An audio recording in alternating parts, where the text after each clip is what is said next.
Hi guys! Welcome to UTV channel!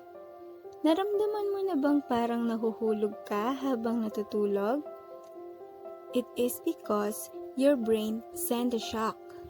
Why? It's because your blood and breathing stop working. Ang tawag ng mga eksperto dito ay hypnic jerk. Maaaring ikaw ay stress o kaya naman ay pagod kaya naranasan mo ito. Huwag kayong mag-alala guys dahil hindi naman ito isang medical condition.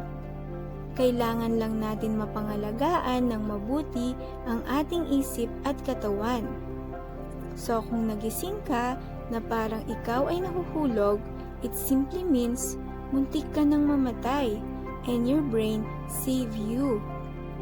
Sana may natutunan kayo sa ibinahagi ko ngayon sa inyo.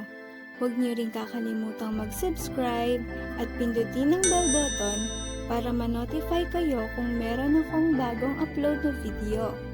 Thank you for watching!